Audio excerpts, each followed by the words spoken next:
Hey everyone, and welcome back to my channel. My name is Morgan. I'm a clinical mental health counseling student, and I'm currently studying for the National Counselor exam. It has been super tedious so far.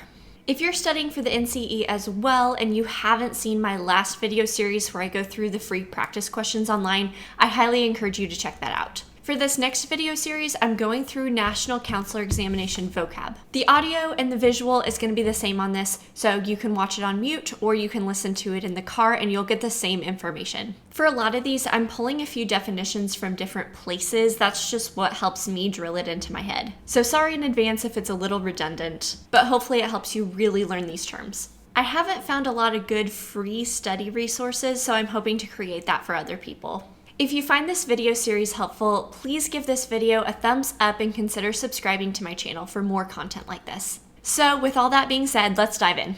Hey everyone, let's get into it. Intrapersonal. Intrapersonal, which means within the self. These skills are the internal abilities and behaviors that help you manage emotions, cope with challenges, and learn new information. These skills, which relate to emotional intelligence, include things like self-confidence, occurring within the individual mind or self.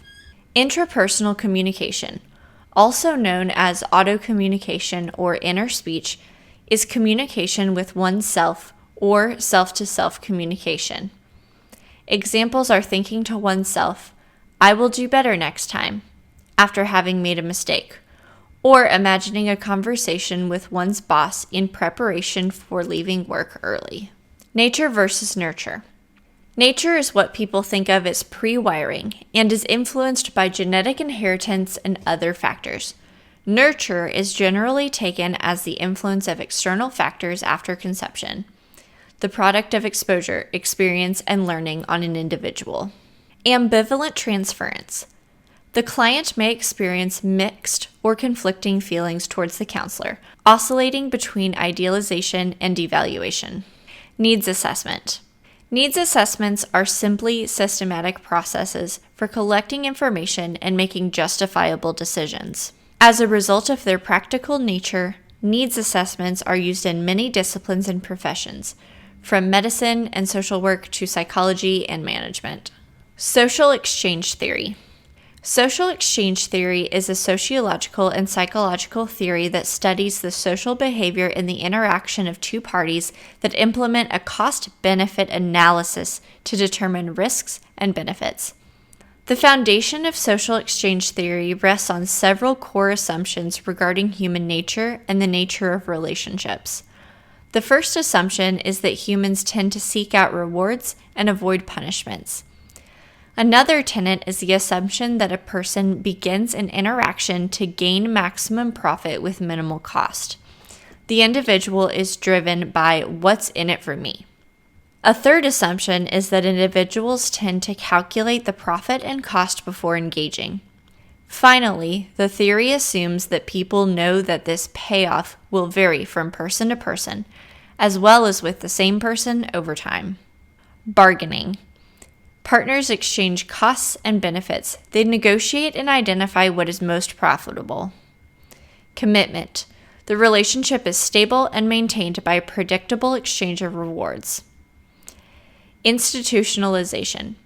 Partners have established norms in terms of costs and benefits. They now settle down. Phenomenology. Phenomenology, or phenomenological psychology, a sub-discipline of psychology, is the scientific study of subjective experiences.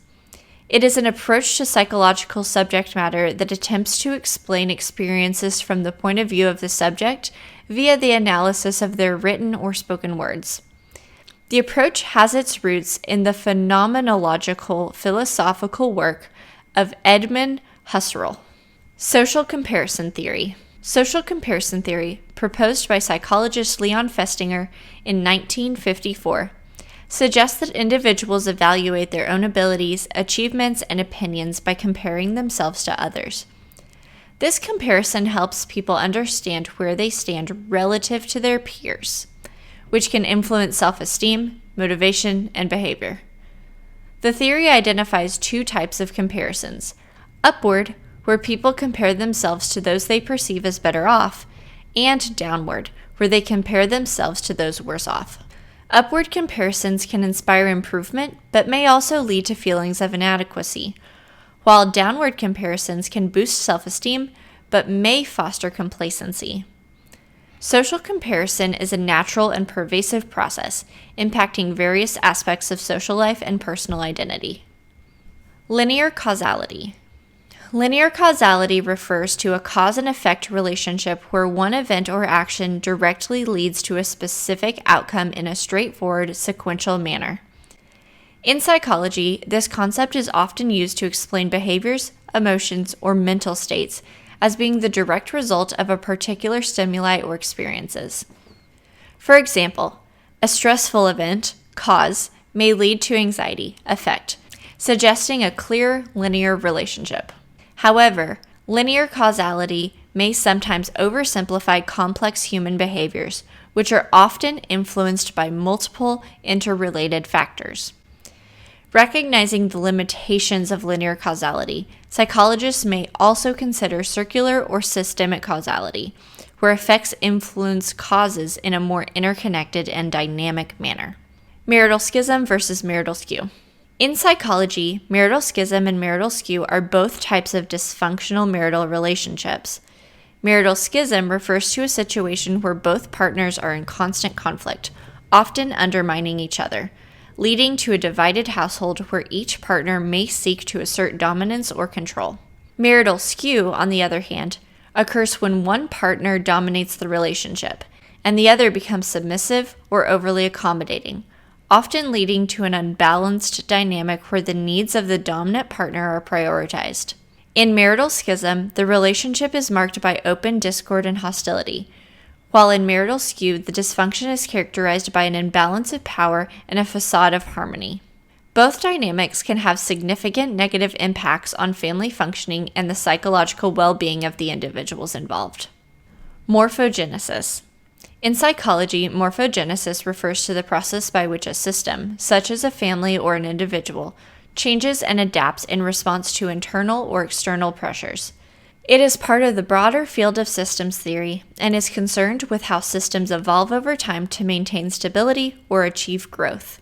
Unlike homeostasis, which focuses on maintaining equilibrium, morphogenesis emphasizes transformation and the development of new patterns of behavior or structure. This concept is often applied in family therapy to understand how family dynamics shift and how new roles, rules, or interactions emerge in response to challenges. Morphogenesis highlights the adaptive and evolving nature of psychological systems in response to change. Morphostasis. Morphostasis in psychology refers to the processes by which a system, such as a family or an individual, maintains stability and resists change. It is the opposite of morphogenesis, focusing on preserving existing structures, patterns, and behaviors despite internal and external pressures. This concept is rooted in systems theory and emphasizes the tendency of systems to strive for equilibrium or balance, even in the face of challenges. In family therapy, morphostasis is observed when family members cling to established roles or interactions, often resisting changes that could disrupt the current system. While morphostasis can provide stability, excessive resistance to change may hinder growth and adaptation, potentially leading to dysfunction. Shaping. Shaping in psychology is a behavioral technique used in operant conditioning, where successive approximations of a desired behavior are reinforced until the target behavior is achieved. This method involves breaking down a complex behavior into smaller, manageable steps, rewarding each step that comes closer to the final goal. For example, if teaching a child to tie their shoes, a parent might first reward the child for picking up the laces, then for crossing them, then so on until the child can complete the task independently. Shaping is particularly useful in teaching new behaviors or skills, especially when the desired behavior is not likely to occur spontaneously. It is commonly used in both animal training and therapeutic settings to encourage positive behavior change. Trait and factor theory.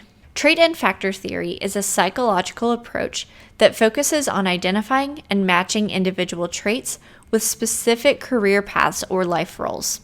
Developed primarily in the context of vocational counseling, The theory states that people have unique characteristics, such as abilities, interests, and personality traits, that can be objectively measured.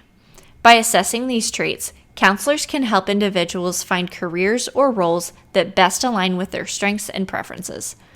The theory emphasizes the importance of understanding both the individual's traits and the factors or requirements of potential occupations to ensure a good fit. While it has been influential in career counseling, critics argue that it may oversimplify the complexities of human behavior and career development by focusing primarily on static traits. If you found this helpful, please hit the like button and consider subscribing to my channel for more content like this.